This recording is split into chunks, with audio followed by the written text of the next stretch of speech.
Yo, what is up gamers? Devlog 3 has been due for a while now, and I'm here to show y'all what I've been up to in my game, Hamelot, where you play as a pig in a kingdom in need of a hero, worthy of wielding the legendary sword Excalibur.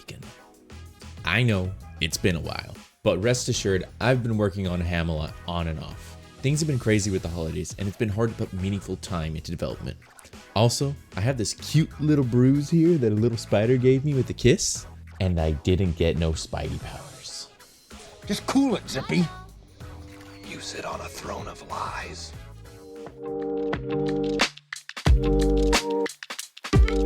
Every time I booted up the game and tested it out, it felt like it was missing something, and I couldn't quite put my finger on it. Shh. All I knew was that my game was lacking juice.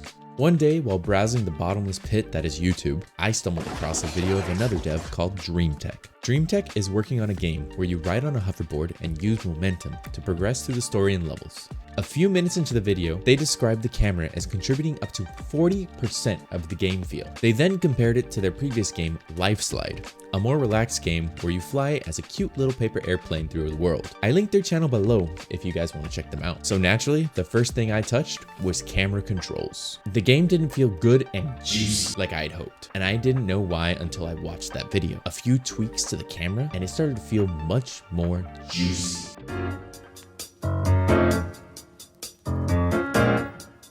Okay, next up, I wanted to get feedback from the player to better understand the mechanics at play. The player can now keep track of the different mechanics I've added into the game. Auto lock-on, levitation, dashing, player HP, and bow charge power. Let me know what you think.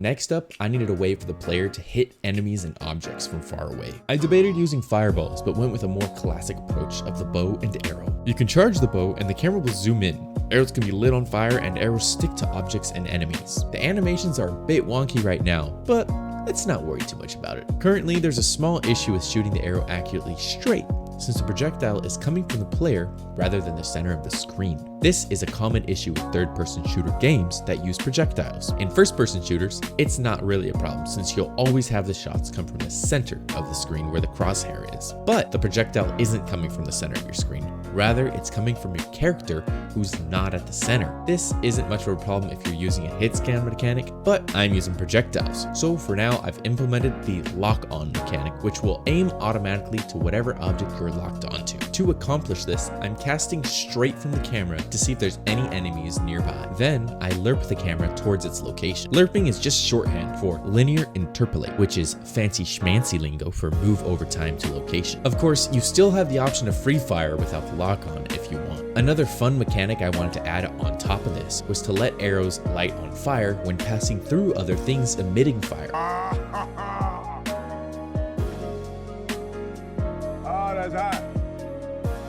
As well as allowing the player to empower their next arrow shot to light the arrow on fire if shooting within a few seconds after using their fire dash. That's hot. The player also has the ability to levitate when using the bow and arrow mechanic in the air. This mechanic resets when you kill enemies and can be paired with the fire dash to have amazing movement capabilities. That's hot.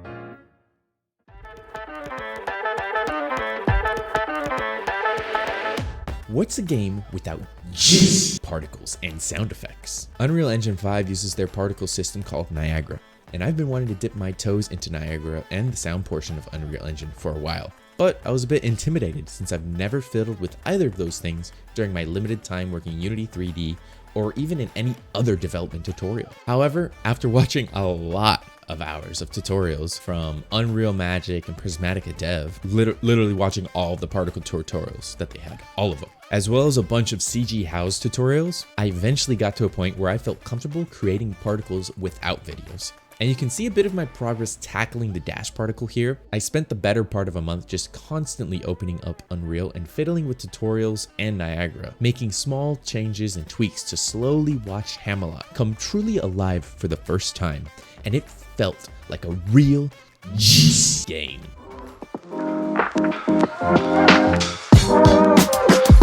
Sound effects was less daunting of a task. The hard part was recording and finding sounds that I was satisfied with to use in Hamelot. Unreal Engine 5 makes it easy to implement sounds, using randomizers, modulators, which can change the pitch of the sounds, and this thing called attenuation, which is basically the sound volume and drop off based on distance. I ended up using a lot of sounds I found on either Pixabay or FreeSounds, either using them how they were or editing them in Audacity, as well as using my own sounds I recorded myself. I had a lot of fun creating sounds. One of my favorite sounds I made is when you hit enemies and blood comes out.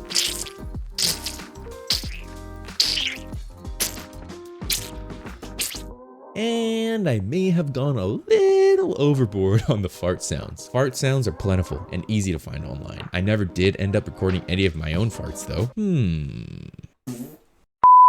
I'll let you listen to the gameplay with all the sounds towards the end of the video.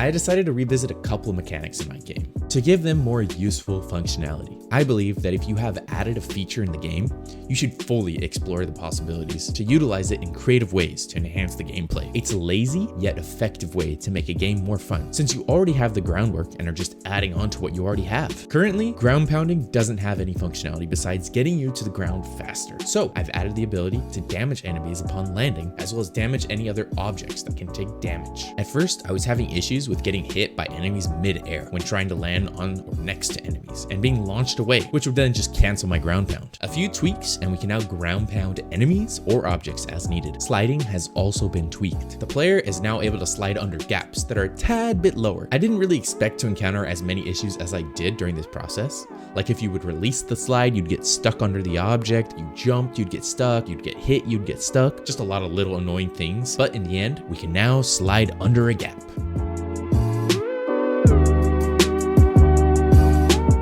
Also, if you haven't already noticed, I made a few small updates to the pressure plate, wall switch, and torch models to not be white squares.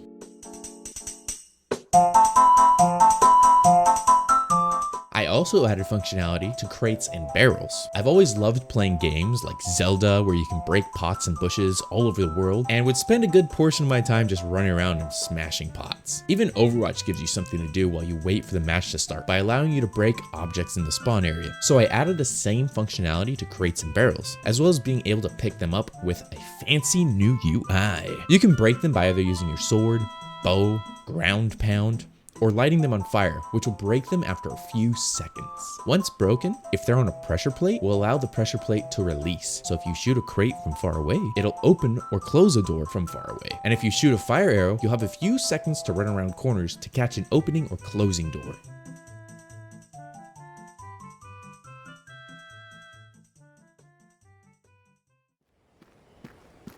Ow. Ow. Ouchie. Ow.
Apologies for the late devlog. Development has been slowing down, and most of the mechanics have been implemented. A lot of what I'll be doing for the future of Hamelot is world building, puzzle building, and a little bit of asset creation. In fact, I've already started a little bit of world development, but I keep getting stuck in the creative process. I also see myself creating a few more enemies, as well as bosses. But at the moment, I have a very solid foundation for what I envision Hamelot to be as my first game. Make sure you subscribe, because I have a few more ideas on what I'd like to do for side videos and projects.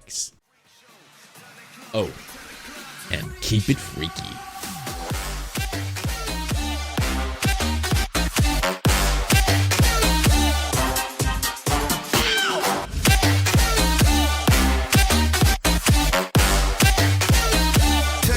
to a freak show.